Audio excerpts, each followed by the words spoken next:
Қазақ халқының үш тұғыры Сәкен Сейфуллин, Ілияс Жансүгіров, Бейімбет Майлин бір тағдырдың арқауы болған жазушылар есімдері осылай аталады. Олар бір уақытта өмір сүріп, халық арасында үлкен беделге ие болды. Тәуелсіз мемлекет құру үшін күресті. Бірақ кеңес үкіметі тарапынан қуғын-сүргінге және репрессияға ұшырады. Биыл біз белгілі қайраткерлердің туғанына 130 жыл толуын атап өтеміз. КГУ «Городская библиотека» акимата города Текели предлагает обзор книжной выставки «Уж Арес, Уж Гумер», посвященная жизни и творчеству Сәкена Сейфуллина, Ильяса Джансугурова и Бейімбета Майлина. Біздің көрменің бірінші экспозициясы халықтың лайықты ұлдары деп аталады. Ол Сәкен Сейфуллин, Ілияс Жансүгіров және Бейімбет Майлиннің өмірі мен шығармашылығына арналған. Бұл көрмеге Сәкен Сейфуллиннің дереккөзі қолданылды. Керуен көшер, керуен қонар, үйреншікті әңгіме. Бізден қалар талай белгі, кейінгіге, мәңгіге. Үш арыс 1894-1938 жылдар. Фотоальбом Алматы қаласы, Central Asia Production, басылымы 2019, көлемі 252 бет.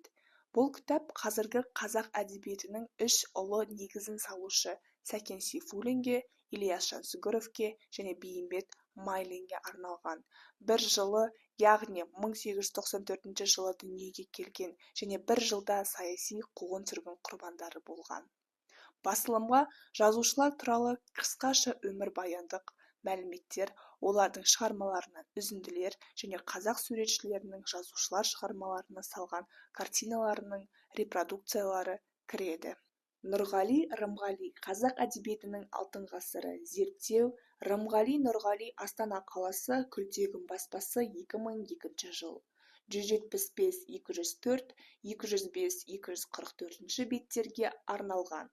Лев Николаевич Гумилев атындағы Еуразия ұлттық университеті қазақ және шетел кафедрасының меңгерушісі, профессор Рымғали Нұрғалидің бұл кітабында 20 ғасырдағы қазақ әдебиетінің Ахмет Байтұрсынов, Мағжан Жұмабаев, Мұхтар Әуезов және Ғабит Мүсірепов сияқты алып тұлғаларының шығармашылық тағдыры ұлттық рухтың бейнелеу деңгейі тұрғысынан жаңаша зерттелген. Бұл кітаптың 175-204 және 205-244 беттерде Сәкен Сейфуллин мен Ілияс Жансүгіров туралы өте қызықты материалдар таба аласыздар. Қирабаев Серік, тәуелсіздік рухы мен зерттеулер, мақалалар, естеліктер. Серік Қирабаев, Астана қаласы, Фолиант баспасы, 2002 жыл. 169 және 225 беттерге арналған. Белгілі әдебиет сыншысы, әдебиет тарихын зерттеушісі, академик Серік Қирабаевтың бұл кітабына оның жылдар бойы жазған еңбектері іріктелініп алынды. Автор қазақ әдебиетінің тарихы мен әдеби процеске, бүгінгі тәуелсіздік алған ел мүддесіне сәйкес халықтық тұрғыдан талдау жасайды. Қазіргі әдебиеттану ғылымының жай-күйін, міндет бағдарын пайымдайды. Бұл тұрғыда оның 19-20 ғасырлар әдебиеттеріне арналған зерттеулері Жүсіпбек Аймауытов, Сәкен Сейфуллин, Сәбит Мұқанов пен Ғабит Мүсірепов. 169-225 беттерінде Сәкен Сейфуллиннің қызметі туралы әдеби зерттеу материалдары жарияланған. Кітап әдебиет зерттеушілерге, жоғары оқу орындарының студенттеріне, орта мектеп оқушылары мен жалпы әдебиет сүйгіш қауымға пайдалы құрал бола алады. Рысқұлов Тоқтар, Қилы заман азабы, Серік Қирабаев, Алматы қаласы, Ғылым баспасы, 2003 жыл. Көлемі 320 бет. Филология ғылымдарының кандидаты Тоқтар Бейісқұлов ұзақ жылдар бойы ұлы классик жазушы Бейімбет Майлиннің өмірі мен шығармашылығын зерттеп, Бейімбет Майлин публицист, қанатты қаламгер, дарын даралғы, Бейімбетті атқан кім атты еңбектерін жазып және бияға естеліктер жинағын құрастырып шығарған болатын. Енді кең көлемді зерттеу толғау кітабы оқырмандарға ұсынылып отыр. Онда Бейімбет Майлиннің жетім қалған балалық шағынан бастап жазықсыз атылған трагедиялық ғұмыры молынан қамтылған. Еңбек тартымды, құнды деректерге толы. Бұл еңбек жалпы оқырман қауымға, әдебиет, журналистика, тарих зерттеушілеріне, студенттер мен оқушыларға арналған. Азамат ақын Ильяс Жансүгіров туралы естеліктер. Сәрсенбі Дәуітұлы, Алматы қаласы, жазушы, баспасы 1994 жыл. Көлемі 192 бет. Қазақстан майданында сыймай кеткен аяулы ақын 37 жылғы зобалаңның құрбаны болған Ильяс Жансүгіров өзінің қамшы сабасындай қысқа ғұмырында мәңгі өлмес поэзиясының құдіретін танытқан үлкен талант иесі еді. Бұл жинаққа Ілекеңнің көзімен көрген, онымен аралас-құралас болған бір топ ақын жазушы замандастарының естеліктері жарияланып отыр. Кирбаев, Сакен Сейфуллин. Монография. Издана в городе Алматы в издательстве «Жазуши» в 1966 году объемом 312 страниц. Монография доктора филологических наук Серика Кирбаева посвящена жизни и творчеству основоположнику казахской советской литературы, поэту, писателю-революционеру Сакену Сейфуллину. Книга написана ясно, убедительно, читается с интересом, рассчитана на широкий круг читателей. Казахская советская литература в 3 томах, том 3, издана в Алматы издательством «Наука» в 1971 году. В данном томе на страницах 379-412 вы найдете развернутый материал о творчестве Беймбета Майлина. В разделе о писателе собрана богатая информация о его произведениях с точки зрения современной казахской литературы. Көрменің екінші экспозициясы Сакен Сейфуллин халыққа арнаған ғұмыр деп аталады. Сендер мені осы уақытқа шейін қазақ кеңес әдебиетінің бастаушысы деп білдіңдер. Енді шындықты біле жүріңдер. Сол әдебиеттің негізін қалаушы, алғашқы туын көтеруші Сакен Сейфуллин. Сондықтан мен көптің бірімін. Ал Сакен қазақ совет әдебиетінің атасы Сәбит Мұқанов. Сакен Сейфуллин – выдающаяся личность и гордость Казахстана. Его перу принадлежат произведения, которые вошли в золотой фонд казахской литературы. Вот некоторые из них, которые мы рекомендуем нашим читателям. Кітапханада жазушының барлық шығармалары жинақталған. Сакен Сейфуллиннің көп томдық шығармалар жинағы бар. Жинақталған шығармалар 2003 жылы Алматыда жазушы баспасынан жарық көрді. Сакен Сейфуллин. Избранное. Стихотворения и поэмы. Издана в Алматы издательством «Жазуши» в 1984 году объемом 312 страниц. Книга иллюстрированная. В нее вошли переводы избранных поэм и стихотворений Сакена Сейфуллина. Его поэзия характеризуется тесной связью с современностью, умелым использованием лучших традиций народного творчества. В сборник включены произведения разных жанров – лирические, сатирические и агитационные. Издание рассчитано на широкий круг читателей. Сакен Сейфуллин. Тернистый путь. Историко-мемуарный роман. Издан в Алматы в издательстве «Жазуши» в 1975 году объемом 432 страницы. Сакен Сейфуллин в своей книге «Тернистый путь» воссоздал картину революции и гражданской войны в Казахстане. По охвату жизненного материала роман является монументальным произведением Сейфуллина. Роман проникнут сочувствием автора к угнетенному народу, ведущему борьбу за свое освобождение. Автор делится своими воспоминаниями о том непростом времени. Книга рассчитана на широкий круг читателей. Дәуірде туған талант атты көрменің 3-ші экспозициясы Бейімбет Майлиннің өмірі мен шығармашылығына арналған. Сенің зарың зарлайтыным өмірде, сенің арың арлайтыным өмірде. Сен не көрсең, мен де соны көрмекпін, белді буғам ауырғада жеңілге. Бейімбет Майлин. Беймбет Майлин – талант, рожденный народом. Один из основателей прозы в казахской советской литературе в жанре художественного слова. Литературное наследие Беймбета Майлина составило около 250 поэтических, более 100 прозаических и 20 драматических произведений.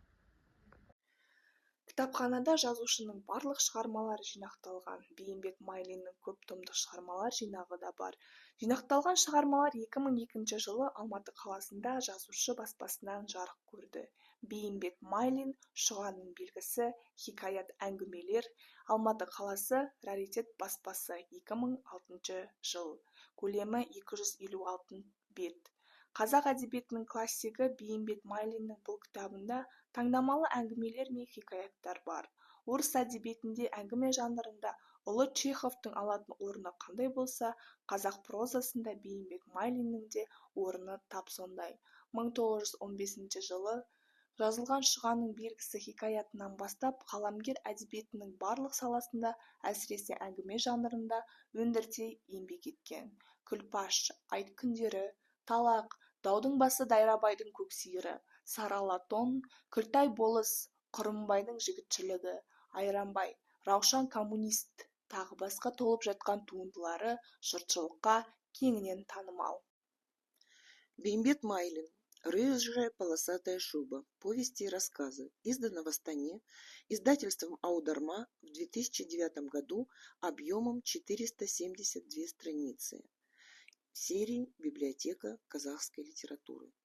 В книгу вошли известные произведения Бейімбета Майлина, такие как «Памятник Шуге», «Жертва голода», «Неравенство бедняка» и другие. Основной тематикой произведения писателя является тяжелая, нищая и голодная жизнь простого казаха. Автор ярко описывает противостояние народа с байским укладом. В произведении Майлина насыщены чаяниями народа, его пробуждением и стремлением жить лучше. Книга предназначена для широкого круга читателей. Бейімбет Майлин. Повести и рассказы. Издано в Алматы издательством «Художественная литература» в 1958 году объемом 516 страниц. Малая проза Бейімбета Майлина выявила новые темы казахской литературы, трагические конфликты, как социальные, так и психологические, проявились в новых стилевых явлениях писателя. Это соединение юмористического, сатирического пафоса с драматическим, а иногда и трагическим. В сборник вошли такие его произведения, как «Азамат Азаматович», «Коммунистка Раушан», «Рассказ Амиржана» и другие. Книга предназначена для широкого круга читателей. Қазақ халқының даңқты перзенті кітап көрмесінің 4-ші экспозициясы жерлесіміз Ильяс Жансүгіровке арналған. Бәлкім тауда ұрынып, бәлкім тасқа сүрініп, құрбандық боп өлерміз. Ильяс Жансүгіров. Ильяс Жансүгіров. Писатель и мыслитель. Классик новой казахской литературы. Принадлежит к первой волне советской казахской интеллигенции. Его произведения вошли в сокровищницу казахской поэзии, где безупречно сочетаются эпический ритм и лирика, создавая своеобразный авторский почерк. Кітапханада ақынның барлық шығармалары жинақталған. Ильяс Жансүгіровтің көп томдық шығармалар жинағы бар. Жинақ 2019 жылы Алматы қаласында Баян жүрек баспасынан жарық көрді. Ильяс Жансүгіров «Жолдастар» романы, Алматы қаласы жазушы баспасы, 2009 жыл. Көлемі 432 бет. Көрнекті ақын Ильяс Жансүгіровтің «Жолдастар» романында 20 ғасырдың басындағы халқымыздың басынан кешірген түрлі өзгерістер, ескі қоғамның ыдырауы, жаңа қоғамның орнауы кезінде орын алған оқиғалар, қазақ халқында алғашқы жұмысшы табының қалыптасуы кеңінен суреттеледі. Кітап жалпы оқырман қауымға арналған. Ильяс Жансүгіров. Избранная. Издано в Алматы издательством «Жазуши» в 1984 году объемом 272 страницы. В сборник включены переводы избранных произведений поэта. Превосходный знаток природы Казахстана, Жансүгіров выступил в своем творчестве певцом коренных преобразований в жизни казахского народа. Его поэмы «Степь», «Куйши», «Кулагер» соединяют в себе истории и легенды. Их отличительной чертой является глубокое понимание прекрасного в человеке и природе. Книга предназначена для широкого круга читателей. Ильяс Жансүгіров. Поэмы, стихи. Издано в Алмате издательством «Жазуши» в 1971 году объемом 72 страницы. Творческое наследие Ильяса Джансугурова вызывает неослабевающее внимание со стороны читающих не только на казахском, но и на русском языке. Данный сборник предлагает стихотворения поэта, написанные в разные годы, в переводах крупнейших русских поэтов. Книга предназначена для широкого круга читателей. Сәкен Сейфуллин, Ильяс Жансүгіров, Бейімбет Майлин бір жылда дүниеге келіп, әдеби шығармашылық жолын бір уақытта бастаған. Олар өз шығармаларында қазақ халқының өзекті мәселелерін, елеулі тарихи оқиғаларды көтеріп, салт-дәстүрлерді қастерлеуге, ана тілін дамытуға шақырды. Ал қысқа ғұмырларына қарамастан, барлығы 1938 жылы ату жазасына кесілді. Жазушылардың мол мұрасы барша қазақстандықтар үшін мәнді әрі тағылымды болып қала береді.